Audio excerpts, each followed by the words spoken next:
작은 일과 큰 믿음이라는 제목으로 같이 말씀을 나누도록 하겠습니다. 우리가 예수님을 믿으면서 예수님의 약속을 보면 산도 옮긴다 그런 말씀이 있지요. 너희가 외치면 산도 옮긴다 하는 그런 큰 약속이 있습니다.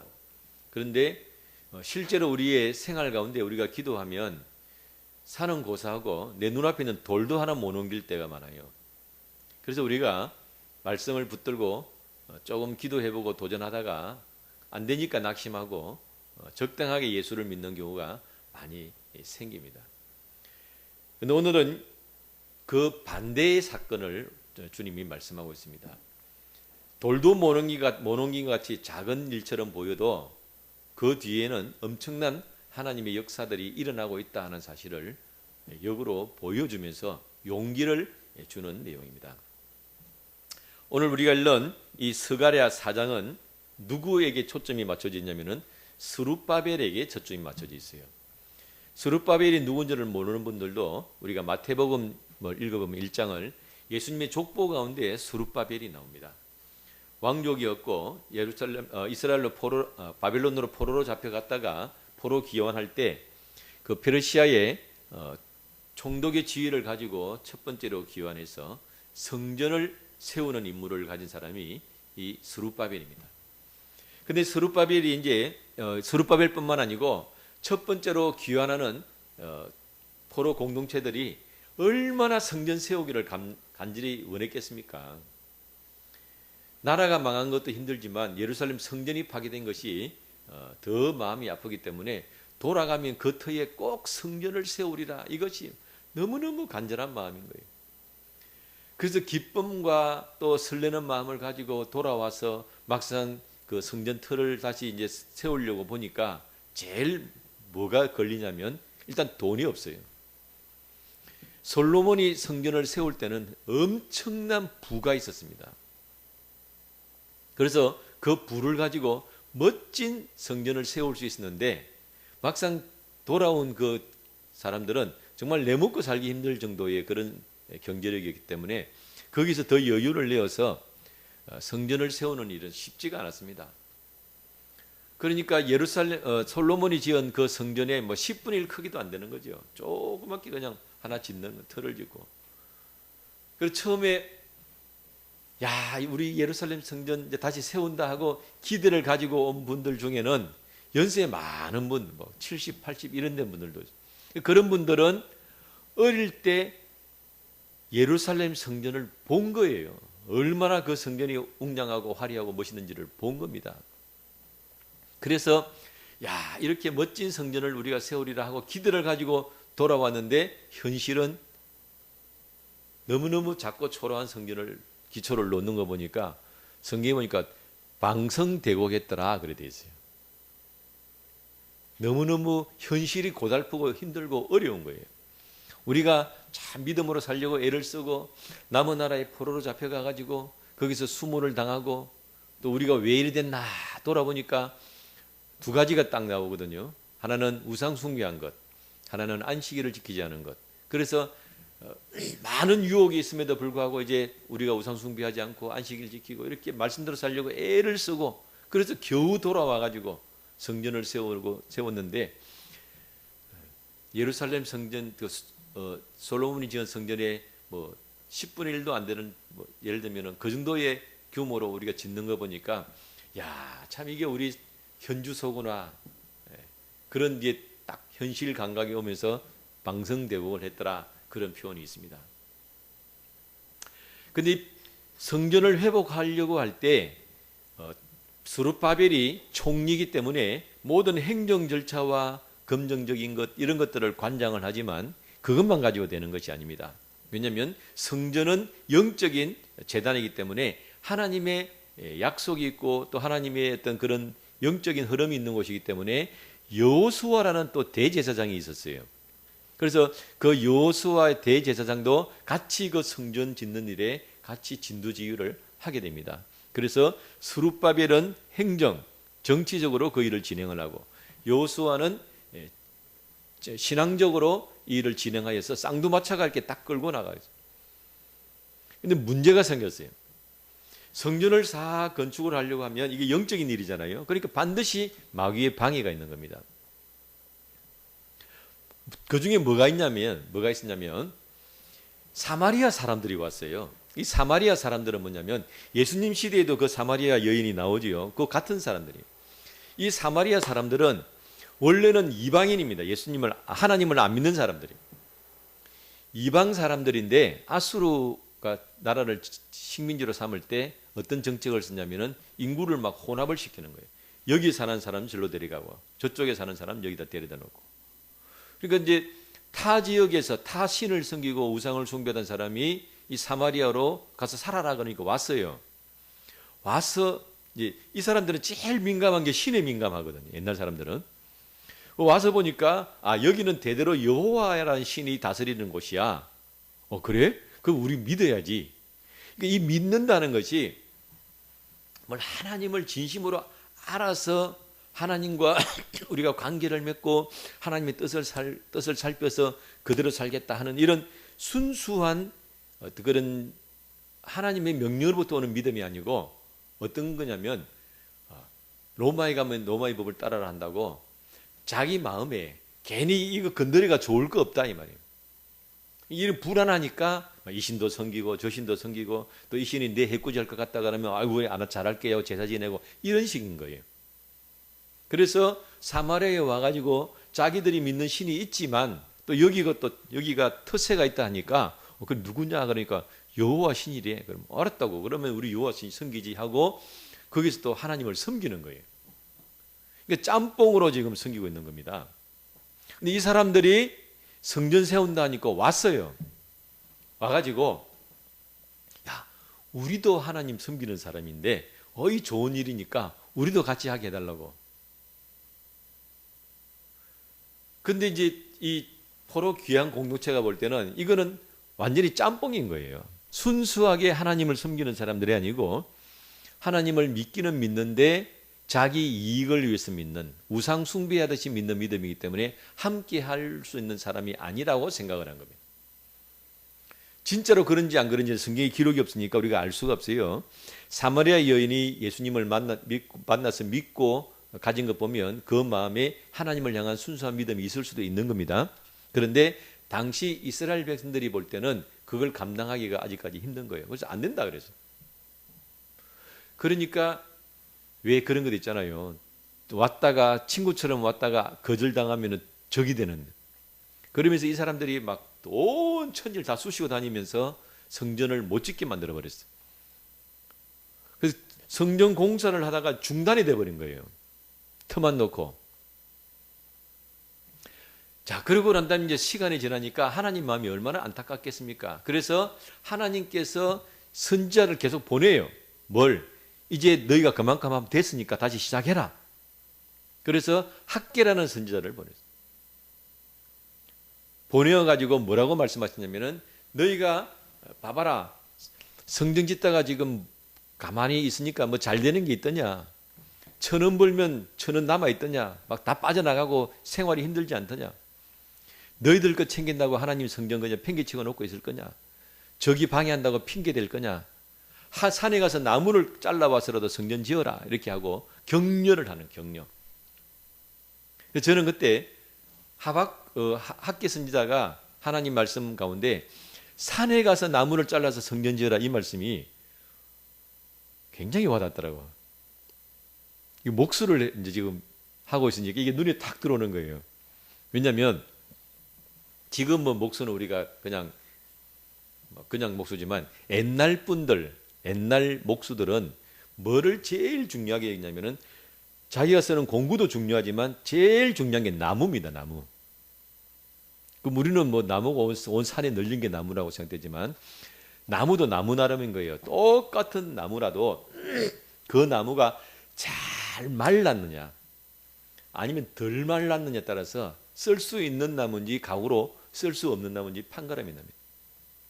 덜 말른 나무 있잖아요. 덜 말른 나무 그냥 그거 갖고 딱 만들면 처음에는 괜찮아요. 근데 1년 딱 지나고 여름 지나고 겨울 지나면 우리나라는 여름에 습하고 겨울에 건조하거든요. 나무가 쫙 갈라져 버려요. 쓸 수 없어요. 그래서 그 시골집 같은 데 이렇게 다시 보수해는 데 보면 나무 기둥인데 쭉쭉 갈라진 나무들이 있다고. 솔로몬이 성전 지을 때는 무슨 나무를 사용했냐면은 백향목을 사용했습니다. 그 지금도 그 레바논 뉴스에 보면 레바논이란 말 나오죠. 이스라엘 중동 이야기할 때 레바논, 그 레바논의 국기의 그림이 가요. 국기의 그림이 뭐가 그리냐면은 큰 소나무가 하나 그려져 있어요. 그게 레바논 백향목입니다. 그 백향목은 그만큼 유명하고 중요하니까 자기 나라 국기에 넣을 만큼 유명한 거예요. 아름다리 나무가 그냥 쫙쫙 뻗어 있는 나무입니다. 그래서 솔로몬 때는 그 나무를 잘라가지고 강으로 해가지고 다시 요바에서 이렇게 수운을 해가 오니까 오는 동안에 상당히 건조가 되고, 그래서 큰 나무를 건조해가지고 세운 것이 예루살렘 성전입니다. 그런데 학계 선지자가 산에 가서 나무 잘라가지고 지금 성전 지으라는 것은요, 이건 완전히 자재가 안 되는 걸 갖다 사용하는 거예요. 하나님이 그걸 몰라서 하시겠습니까?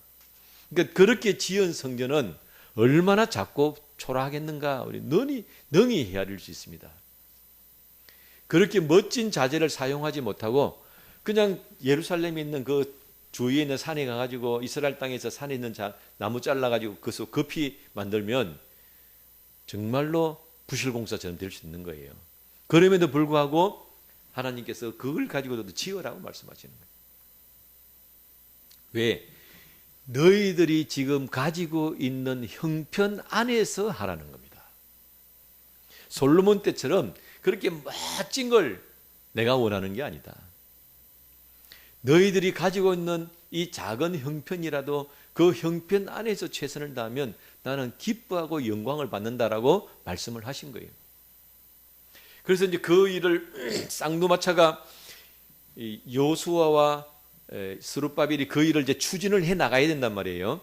그래서 이 스가랴는 선지자, 그러니까 학계도 하나님이 세워서 성전 세우라고 말씀하시고 이 스가랴를 세워서도 성전 세우라고 말씀하시는데, 스가랴에게는 뭘 말씀하시냐면 이 4장, 우리가 읽은 게 4장이잖아요. 4장 앞에 보면은 여호수아 대제사장에 대한 이야기가 나옵니다. 그 여호수아가 옷을 입었는데 걸린 옷을 입었다. 우리도 지금 그렇잖아요. 내가 무슨 일을 하면은 작업복을 입지만 결혼식장을 간다든지 내가 사람 앞에 나서려면 깨끗한 옷을 입어야 되잖아요. 대제사장은 특별히 하나님 앞에 서는 사람이기 때문에 의복이 깨끗해야 됩니다. 얼마나 중요하게 여기는지 몰라요. 그런데 걸린 옷을 입었다. 하나님 앞에 서는데 그건 뭘 이야기냐면 사람이기 때문에 대제사장이라도 뭐 개인적인 욕심 또 어떤 그런 하나님의 직무를 감당하기에 여러 가지 인간적으로 좀 부족한 부분이 있을 수도 있다는 거예요. 하나님 보실 때. 그런데 하나님께서 뭐라 말씀하시면 그 옷을 벗겨라는 거예요. 벗기고 새로운 옷을 딱 주신다는 거예요. 그랬더니 스가랴가 너무 좋아가지고 하나님 관도 하나 새로 만들어 주시지요. 이게 이제 관을 쓴단 말이에요. 이렇게 하얀 관을 제사장은. 그러니까 스가랴가 하나님 관도 씌워 주시지요. 그 뭐냐면 두 쌍두마차가 지금 이 성전을 회복하기 위해서 진행을 해 나가는데 영적인 지도자인 여호수아의 더러운 것들을 벗겨서 하나님께서 진행을 할 수 있도록 여호수아와 손발을 맞추어서 그 일을 진행을 할 수 있도록 하나님이 그를 정결케 하신다 하는 그런 내용이 나옵니다. 그 다음에 이제 오늘 우리 4장에서는 무슨 내용이냐면은 스룹바벨에 대한 내용이에요. 여호수아를 정결케 해서 그 일을 진행을 하시고 이제 또 이 스룹바벨을 통해서 실질적으로 행정적으로 그 일을 진행하셔서 성전을 회복하도록 일을 이끄시는 모습들을 설명을 하고 있는 것입니다. 그런데 참 하나님의 방법들을 보면요, 하나님이 하시는 일들을 보면 우리가 상상하지 못하는 그런 어떤 상상하지 못하는 일도 있고 어떤 건 참 재밌는 것도 있고 그런 내용이 있어요. 이 스가랴 선지자에게 하나님이 그림을 하나 딱 보여주십니다. 이 장면이 너무 재미있어요. 자, 우리 4장 1절 보겠습니다. 4장 1절.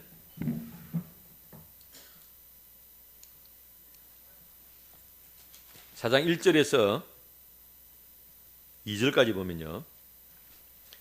내게 말하던 천사가 다시 와서 나를 깨우니 마치 자는 사람이 잠에서 깨어난 것 같더라. 그가 내게 묻되 네가 무엇을 보느냐?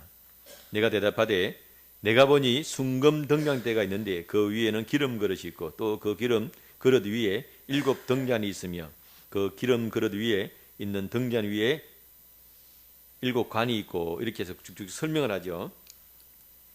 이제 천사하고 만나고 영적인 이제 스가랴가 영적인 세계로 확 들어갔기 때문에 이게 약간 육신의 생각과 영적인 그런 감각과 이게 막 왔다 갔다 하는 거예요. 이게 깨어난다 그런 표현을 썼어요. 그러고 난 다음에 꼭 환상을 보여주고 나면 묻는 장면이 나옵니다. 네가 무엇을 보느냐 하고 꼭 물어요. 환상 보여주고 나면 반드시 묻는 장면이 나옵니다. 이 그림이 뭐냐면 하나님께서 이제 환상을 보도록 이 스가랴의 뇌 속에 영적 감각 속에 탁 투시를 하는 거죠. 영화 필름 비추듯이 탁 비췄는데 문제는 그게 제대로 됐는지 안 됐는지 확인을 하는 거지. 우리가 이제 마이크 새로 세팅을 하고 난 다음에 이제 관객이 앉아 있고 하면 마이크 테스트 잘 들립니까? 이렇게 물어보잖아요. 이 세팅이 제대로 됐는지 확인을 하고 제대로 들리는지 확인을 하잖아요. 그러니까 이제 이 스가랴에게 그림을 싹 보여줬는데 이게 지금 제대로 전달되었는지, 그래서 스가랴가 지금 제대로 보고 있는지를 확인을 하는 거예요. 하나님께서 보여주셨다고 해가지고 무조건 본인이 다 보고 있는 것이 아닐 수 있다는 것을 우리가 알 수 있습니다. 그래서 제대로 보고 있는지, 그림이 빠진 건 없는지, 이렇게 또 그래서 보고 있느냐 하니까 스가랴가 지금 제 눈앞에 이러는 게 보입니다 하니까 지금 제대로 전달이 됐구나. 근데 그 그림이 또 재밌어요. 제일 핵심이 뭐냐면 등잔대입니다. 등잔은 뭐냐면 예루살렘 성전을 세우면, 성전을 회복하면 제일 중요한 것은 법궤지만 그 법궤와 그 안에 이제 지성소에 있는 법궤와 시온자, 덕궤와 이런 것들이 그건 하나님이 하실 일이고, 그 앞에 법궤 앞에 사람이 할 일이 있는데 그것이 등잔입니다. 등잔이 있어야 그 성소를 밝혀서 모든 안에서 작업을 할 수 있거든요. 근데 그 등잔을 불을 밝히는 것은 사람이 해야 되고, 등잔에 심지가 타면은 그 심지를 자르고 또 기름을 공급해 가지고 계속 타도록 하는 거 다 사람이 해야 됩니다. 그래서 등잔이 밝혀주는 거예요. 이렇게. 그 등잔은 누구나 다 알고 있는 거예요. 예루살렘 성전에 등잔이 있고 그 등잔을 밝혀줘야 성소 안에서 활동할 수 있다는 것을 누구나 다 알고 있는 거예요. 근데 하나님께서 이 스가랴에게 등잔을 딱 보여주세요. 그래서 스가랴가 딱 보니까 등잔이 있는데 등잔 위에 뭐가 그릇이 하나 딱 있어요. 그 그릇에서 관이 7개가 내려와 가지고 등잔마다 다 공급이 되도록, 그리고 그 등잔 위에 있는 그릇에 양옆으로 또 올리브 나무가 있는 거예요. 그 올리브 나무에서 다시 관이 2개가 들어와 가지고 그릇에 합쳐져 가지고 그릇에서 다시 7개가 이렇게 빠져나가는. 지금으로 치면 무슨 그림이냐면은 자동 시스템을 만들어 놓은 겁니다. 그러니까 옛날에는 제사장이 들어가 가지고 그릇에다 다시 그 등잔에다 기름을 부어야 돼요. 우리 옛날에 등잔 다 그렇게 했잖아요. 등잔이 이제 등잔이 꺼져가면, 기름이 없어 꺼져가면은 다시 심지 들고 기름 이렇게 보충을 해줘야 되잖아요. 그런데 자동으로 되게 딱 만들어 놓은 거예요. 올리브 나무에 원래 이제 올리브 우유로 가지고 기름 등잔불 밝히는데, 올리브 나무에서 기름이 흐르면, 그 관을 타고 기름이 흐르면 중간에 그릇에 모이고 다시 그 그릇에서 7개 관을 통해서 다시 이제 관을 연결해 가지고 계속 기름이 공급되도록 딱 세팅을 해놓은 걸 보여주신 거예요. 너무너무 재밌는 그림이에요. 우리로 치면 이런 겁니다. 우리가 사람이 실제로 육신으로 볼 수 있는 등잔은 뭐냐면 눈앞에 보이는 등잔만 봐야 돼요. 근데 등잔이 불이 안 꺼지고 계속 타는 거예요. 신기하네. 왜 등잔이 계속 타지? 내가 이건 역사하기 때문이야. 이렇게 돼야 되는데, 마치 하나님께서 뭘 보이시냐면은 그 뒤에서 무슨 일이 일어나는지를 그 베일을 딱 벗겨놓은 것 같아요. 우리 의사가 내가 이제 병원에 가서 몸이 아파요. 어디가 아프다 그러면 진찰도 하지만 뭘 합니까? 사진을 찍잖아요. 왜 사진을 찍냐면 사진을 찍으면 그 안에 뼈가 부러졌는지 뭐 혈관이 막혔는지 다 알 수 있잖아요. 하나님께서 나에게 지금 보여주시는데 사람 피부 입혀놓은 사람을 보여주시는 것이 아니고 그 피부를 벗기면 어찌 되겠습니까? 핏줄도 있고 신경도 있고 또 뼈도 보이고 그런 내부 내장을 다 보여주는 것과 같은 거예요. 하나님께서 이 스가랴에게 그런 모습을 싹 다 보여주신 겁니다. 굉장히 재밌는 그림이에요. 왜 이것을 보여주셨는가? 그러니까 그런 모습을 보여주신 것은 이 등자는 꺼지지 않는다. 계속해서 공급되고 있기 때문에 꺼지지 않는다. 이걸 보여주시는 거잖아요.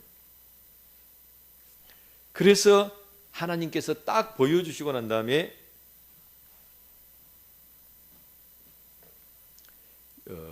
4절에 보면 내게 말하는 천사에게 물어 이르되 내 주여 이게 뭡니까? 당연히 물어봐야 되겠지요. 등잔만 보여주면 이해가 되는데 뒤에 감람나무까지 해가지고 오토매틱으로 다 되게 자동으로 해놨으니 이게 뭡니까? 그러니까 5절 내게 말하는 천사가 대답하여 이르되 네가 이것들이 무엇인지 알지 못하느냐? 대답하되 당연히 모르지요. 내가 어떻게 알겠습니까? 자, 그러니 천사가 뭐라고 하냐? 6절 그가 내게 대답하여 이르되 여호와께서 스룹바벨에게 하신 말씀이 이라니라. 만군의 여호와께서 말씀하시되 이는 힘으로 되지 아니하며 능력으로 되지 아니하며 오직 나의 영으로 되느니라. 이 뜬금없는 말이에요. 지금 그림을 보여주셔서 이게 뭡니까 하고 물었는데 스룹바벨 이야기를 하시면서 이는 힘으로 되지 않냐고 능으로 되지 않는다 이 말씀을 하신 거예요. 그러면 그 그림을 왜 보여주시느냐? 하나님께서 이렇게 딱 만들어 놓으시면 이 등잔불은 꺼지지 않고 계속 탄다. 이 부등잔불이 꺼지지 않고 계속 타도록 내가 이렇게 다 만들어 놨다. 이걸 보여주신 거잖아요. 스룹바벨을 지금 뭐 하는 사람입니까? 예루살렘 성전을 회복해야 될 사람이에요. 근데 스룹바벨이 성전을 회복하려고 보니까 너무 지금 우리에게 가진 돈도 없고 우리 힘도 약하고 그래서 이웃 나라가 고발을 하고 걸치니까 우리가 이걸 이겨내지 못하고 지금 성전 건축이 멈춰져 있고 그래서 야 우리 힘으로 안 되는구나 이렇게 낙담을 하고 있는 상황인다 이 말이에요. 하나님께서 그래 이건 영적인 일이기 때문에 힘으로도 안 되고 능으로도 안 된다. 사람의 힘으로 되는 것이 아니고 오직 나의 영으로 된다. 지금 이 등잔불이 계속 꺼지지 않도록 감람나무에서 자동으로 공급대가 계속 타고 내려오는데 그럼 이 두 감람나무가 뭐냐면 이게 성령입니다. 성령. 성령인데 왜 성령이 한 분만 계셔야 되는데 양쪽으로 두 개가 있느냐? 그 스룹바벨의 성령과 대제사장 여호와의 성령께서 같이 역사하시는 거예요. 성령님은 한 분이시지만 스룹바벨에게 역사하는 성령과 여호수아에게 역사하는 성령께서 두 분이 같이 지금 공급하고 계신다 그 말이에요. 그러니까 지금 계속 내가 영적으로 역사하고 있으니까 내가 내 일을 이루니까 너 힘으로 하려고 생각하지 마라 그 말씀이에요. 마찬가지로 우리가 지금 하나님의 일을 감당하려고 지금 우리 늘 좋은 교회가 어떤 일을 감당하려고 나아가려고 할 때 육신의 눈으로 보면 우리가 이것도 없고 저것도 없고 이것도 할 수 없고 저것도 없고 아무것도 할 수 없는 상황입니다. 그러면 그때 우리가 뭘 붙잡아야 되겠습니까? 이는 내 힘으로 되는 것이 아니다. 오직 하나님의 뜻과 하나님의 능력으로 이루어지는 일이다. 그러니까 우리는 뭘 봐야 되겠어요? 하나님의 뜻을 보고 하나님의 능력을 바라봐야 되는 거예요. 그러려고 딱 이걸 보여주신 겁니다. 그러면서 또 용기를 주세요. 7절 큰 산아 네가 무엇이냐 네가 스룹바벨에서 평지가 되리라. 용기를 주시는 거예요. 큰 지금 산이 있어가지고 다 이스라엘 백성들이 주저앉았습니다. 제가 우리 부산에 살면서 맨 소원 중에 하나가 야 부산에 땅이 넓은 땅이 없는데 온 천지가 산인데 하나 정도 깎으면 안 되겠나, 이게 늘 생각을 했었어요. 근데 이제 막상 그걸 이제 깎는다고 이렇게 계산을 해보니까요, 엄청난 돈이 들어갑니다. 산을 깎으면. 그 깎은 흙을 날라야 되기, 깎는 것도 돈이 들지만 그 깎은 흙을 어딘가에 보내야 되기 때문에 천문학적인 돈이 들어가요. 쉬운 일이 아니더라고요. 그러니까 이스라엘 백성들도 그 큰 산이라는 것은 도대체 넘을 수 없는 산이에요. 천문학적인 돈이 들어가는 그런 산으로 인해서 지금 좌절하고 주저앉아 있고 그 눈앞을 가리고 있는 상황인데, 하나님께서 말씀하시기를 스룹바벨 앞에서 평지가 된다네. 이 산을 들어 저 산으로 옮기라고 말하면 옮겨진다고 했는데, 스룹바벨이 네가 이제 하기만 하면 그 산이 깎아지고 평지가 될 것이다 하고 용기를 주시는 말씀입니다. 그 다음에 이어서 그가 머릿돌을 내놓을 때에 무리가 외치기를 은총이 그에게 있을지어다 하리라. 이 머릿돌이라는 것은 이제 우리로 치면 건물을 다 짓고 뭐 이렇게 막 탑을 이렇게 쌓는다고 치면 맨 꼭대기에 뭐 하나 올려야 될 거 아니에요. 그게 완성되는 거잖아요. 건물을 뭐 예를 들어서 탑을 이렇게 쌓는다고 칩시다. 건물을 지으면 건물이 이제 다 짓고 난 다음에 지붕 올라가고 또 올라가면 마지막 뚜껑 딱 놓으면 이제 건물이 모양이 딱 완성이 되는 거죠. 이게 머릿돌이에요. 그래서 마지막 성전을 지을 때 마지막 그 머릿돌을 이제 스룹바벨이 다 만들어 가지고 이제 위에 탁 얹으면 되는 거예요. 조립을. 그래서 스룹바벨이 그거 가지고 가라, 이제 일꾼에게 가지고 가라 하고 명령을 하면 딱 올라가서 이제 완성이 되는 겁니다. 그러면 그때 무리가 이러기를 은총이 그에게 있을지어다. 하나님 영광 받으세요 하고 모두가 외치고 기뻐할 것을, 앞에 일어날 일을 미리 예언적으로 알려주시는 겁니다. 이 일은 반드시 될 일이고 완성이 될 것이다. 그러니까 염려하지 말고 걱정하지 말고 이 일을 감당하라 하고 알려주시는 거예요. 그 다음에 또 여호와의 말씀이 내게 임하여 이르시되 9절 스룹바벨의 손이 이 성전의 기초를 놓아선적, 이건 과거를 이야기하는 겁니다. 짓다가 지금 멈춘 거예요. 그의 손이 또한 그 일을 마치리라. 자 10절 작은 일의 날이라고 멸시하는 자가 누구냐? 사람들이 스룹바벨의 손에 다림줄이 있는 것을 보고 기뻐하리라. 작은 일의 날이라고 멸시한다는 것은 뭡니까? 예루살렘 성전, 과거의 성전 지은 걸 봤는데 그 화려하고 멋진 성전 지을 줄 알았는데 야 겨우 우리 이거 지으러 돌아왔나, 이렇게 되는 거예요. 사람들이 낙심하고. 그래서 작은 일의 날이다. 그리고 주위에서 이웃 나라에서도 막 무시하는 거예요. 너 봐라, 너 실력이 그거밖에 안 되는데 뭐 하겠다고 그러냐 하고 자꾸 이웃에서 무시하고 스스로 낙담하고, 그래서 다 작은 일이다. 사람들은 작은 일이라고 말하지만 그 일은 결코 작은 일이 아님을 하나님께서 스가랴의 환상을 통해서 보여주고 계시는 겁니다. 결코 작은 일이 아니다. 스룹바벨의 손에 다림줄이 있음을 보고, 다림줄은 지금은 좀 보기 힘든데 옛날에 건축하는 분들 벽돌 이렇게 위에 쌓으면 수직을 맞춰야 되니까 무거운 거 추에다 실을 달아가지고 이렇게 딱 세우면 이렇게 쭉 내려가는 실에 그 실을 보고 이제 벽돌을 같이 놓는 거죠. 그러니까 스룹바벨이 다림줄을 잡았다는 건 뭡니까? 이제 건축이 시작되었다는 거죠. 이 일곱은 온 세상에 두루다니는 여호와의 눈이라 하니라.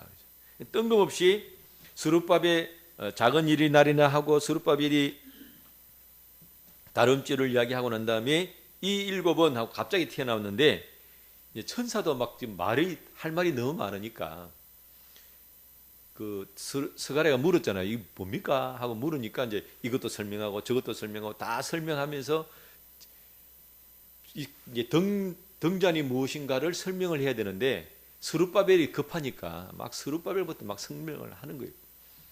설명하다가 천사가 아차 빨리 설명해 줘야지 그러면서 등잔 7개가 있고 거기에 관이 있고 그러니까 그게 이제 뭔지 설명을 해주는 겁니다. 그러니까 천사도 어지간히 마음이 급했어. 그러니까 뜬금없이 이야기를 하는 거예요. 말이 앞뒤가 안 맞고 막 이래. 그래가지고 이 일곱은 온 세상에 두루다니는 여호와의 눈이다. 이게 등잔이 7개가 있어요. 7개가 등잔이 있는데 그것을 하나님의 눈이라고 설명을 했습니다. 그러니까 눈이 계속 등잔을 만든 목적이 뭐라고요? 그게 성소에서 일을 등잔했으면 깜깜하게 하거든요. 그래서 그 일을 하도록 등잔이 있는데 이 등잔은 지금 보니까 성소에 있는 등잔이 아니고 하나님의 이 일을 하시도록 지금 밝히 보고 있는 등잔인 거예요. 온 세상에 두루다니라고 보낸 하나님의 7 눈이다. 그래서 지금 스룹바벨이 이 성전 세우는 일을 하도록 하나님께서 눈에 불을 켜고 보고 계신다 그 말이에요. 왜? 일하는 사람도 일을 하는 거지만 자꾸 이웃에서 방해를 하니까 하나님의 눈이 지금 스룹바벨이 일을 해야 되고 여호수아가 일을 해야 되고 백성들이 일을 해야 되고 그것만 보는 것이 아니고 이웃 나라에서 방해하는 것, 반대하는 것 다 막아야 되니까 그것까지도 다 보고 계시는 눈이다 이 말이에요. 자, 그런데 그 눈이 깜빡이지 않는다 그 말이에요. 그 7 눈이 등잔이라는 것이 시간이 지나면 꺼진단 말이에요. 그럼 꺼지면 잠시 보충을 해줘야 되고 보충하는 동안에 불을 꺼야 되고 뭐 예를 들면 이렇게 꺼지는 불도 꺼는데 하나님께서 그 7 눈이 꺼지지 않고 계속해서 바라보고 있다. 지금 너희들이 하는 일을 계속해서 바라보고 있으니까 낙심하지 말고 가라. 이게 그 환상의 목적입니다. 사람이 하는 일은 실수가 있고 사람의 일은 잠깐 졸기도 하고 잊어버리기도 하지만 나는 지금 눈에 불을 켜고 있고 그 불이 꺼지지 않도록 감람나무가 옆에서 계속 공급하고 있으니까 너희들을 밤낮 주야로 지금 살피고 있으니까 낙심하지 말고 용기를 내서 가라 말이에요.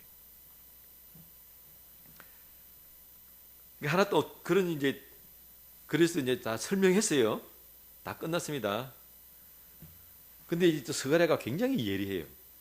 뭐가 하냐면 근데 설명 중에 빠진 게 하나 있습니다. 뭐가 빠졌는데? 그 그러면 등잔불에 공급돼 가지고 그건 알겠는데 감람나무에서 등잔으로 양쪽 관이 2개가 딱 지나가는데 그 관은 뭐지요? 금관, 금으로 된 관이 감람나무에서 금기름을 받아 가지고 그 중간에 있는 그릇으로 옮기도록 관이 2개가 딱 있는 거예요. 그건 뭡니까? 그러니까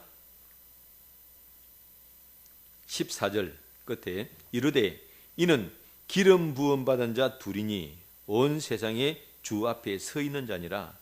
여기서 기름 부음 받은 자는 뭐냐면 메시아죠. 하나님께서 하나님이 일을 하도록 세우신 사람인데 스룹바벨과 여호수아를 말합니다. 물론 스룹바벨이 기름 부음 받은 건 아니지만 상징적으로 하나님이 영적으로 기름 부음 받아서 하나님 일을 하기 때문에 스룹바벨과 여호수아를 이야기하는 겁니다. 그러니까 하나님의 감람나무는 성령이라 그랬죠. 제가 그 성령이 누구를 통해서 역사하느냐 그 말이에요. 성령이 직접적으로 백성들 속에서 역사하는 것이 아니고 스룹바벨을 통해서 여호수아를 통해서 그 두 관을 통해서 들어오는 거예요. 통해서 역사에서 이 모든 일을 이룬다. 그러니까 하나님께서 지금 2 눈을 뜨고 밝히 보고 일을 하고 계신 것도 스룹바벨과 여호수아가 기도해야 된다는 거예요. 하나님의 역사가 지도자들이 하나님의 말씀을 믿고 소망을 가지고 기도해야 그 관을 통해서 역사들이 일어나고 기름이 공급되어서 하나님의 눈이 계속 떠져 있는 것입니다.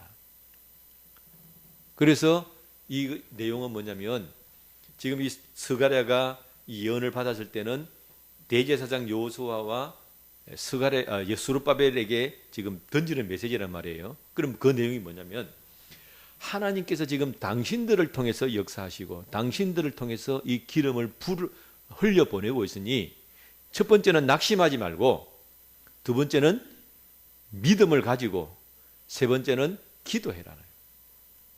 그래야 하나님의 은혜들이 계속 공급되어져서 밝히 보고 그 밝히 보는 생명의 역사가 우리 속에서 일어난다. 이건 뭘 이야기했냐면은 지도자의 중요성을 이야기하고 있는 거예요. 하나님은 지도자를 통해서 역사하시기 때문에 지도자가 굉장히 중요합니다. 그래서 우리가 지금 우리 대한민국에서도 바른 지도자가 세워져서 그 바른 지도자를 통해서 이 대한민국이 바르게 나아갈 수 있도록 그렇게 시스템이 돼 있어요. 그래서 우리가 좋은 지도자가 이 나라에서 나와서 우리를 이끌어 나갈 수 있도록 더 기도해야 되고, 교회에서도 담임 목사가 더 이 일들을 바르게 잘 감당할 수 있도록 여러분이 기도해야 됩니다. 기도해서 성령께서 이 관을 통해서 생명의 은혜와 능력을 자꾸 흘러보내서 많은 역사들이 나타날 수 있도록 우리가 기도해야 됩니다. 물론 우리가 내가 개인적으로 성령을 받고 은혜를 받고 감동을 받고 내 개인적으로도 물론 다 이런 역사들이 나타나지만, 그러나 공적인 영적인 일들은 그런 관을 통해서 온다는 것도 우리가 돌아볼 수 있습니다. 그래서 우리가 다 각각 교회라는 단위로 우리를 묶어 주셨단 말이에요. 그래서 그 교회라는 단위로 우리를 묶어 주셨을 때에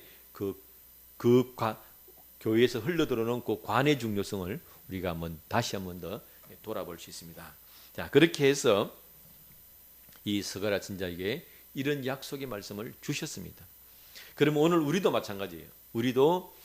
우리 각 사람이 제사장이고 하나님의 일꾼이고 하나님의 나라고, 그래서 하나님의 일을 감당해야 되는 사람들인데, 우리가 주의 일을 감당하려고 생각하다 보면 정말 큰 산 같은 것, 또 우리가 너무 작게 보이고 여러 가지 힘들고 어려운 것들이 나타나지만, 그때 우리도 오늘 이 말씀을 붙들고 내 힘으로 되는 것이 아니고 내 능력으로 되는 것이 아니고 하나님의 영으로 되는 것을 다시 돌아보면서, 성령님 우리 대한민국의 역사여 주옵소서, 성령님 우리 널용교의 역사여 주옵소서, 성령님 우리 가정의 역사여 주옵소서. 이것이 우리의 기도 제목이 되어야 될 줄로 믿습니다. 네, 기도하겠습니다. 거룩하신 아버지 하나님, 은혜에 감사합니다. 현실적으로 벽에 부딪혀서 이스라엘 그 믿음의 공동체들이 낙심하고 또 주저앉아 있을 때에 다시금 힘을 내어라고 환상을 보여주시고 그 그림의 설명을 다 일일이 하여서 용기를 주시고 격려하신 모습들을 우리가 보았습니다. 작은 일처럼 육신의 눈으로는 보일지라도 그 일을 이룬 데 있어서는 얼마나 큰 하나님의 일들이 동참되어지는지 우리가 돌아보았습니다. 비록 약한 것처럼 작은 것처럼 목자들밖에 예수님의 탄생의 음성을 듣지 못한 것처럼 그렇게 미약하게 보일지라도 그 생명의 일은 놀라운 하나님의 은혜와 능력 가운데 이루어지고 있음을 우리가 돌아보았습니다. 그러므로 우리도 작게 보지 아니하고 믿음으로 바라보고 하나님의 놀라운 은혜와 능력 가운데 이 일이 이루어지고 있음을 바라보면서 지금도 눈동자같이 우리를 지키시고 보호하시는 그 하나님의 사랑을 돌아보며 다시 한번 더 힘을 내고 용기를 내어서 하나님의 나라가 이 땅에 이루어지는데 같이 동참하여서 아름다운 하나님의 사역을 감당하는 우리가 될 수 있도록 인도하여 주옵소서. 예수님의 이름으로 기도드리옵나이다. 아멘.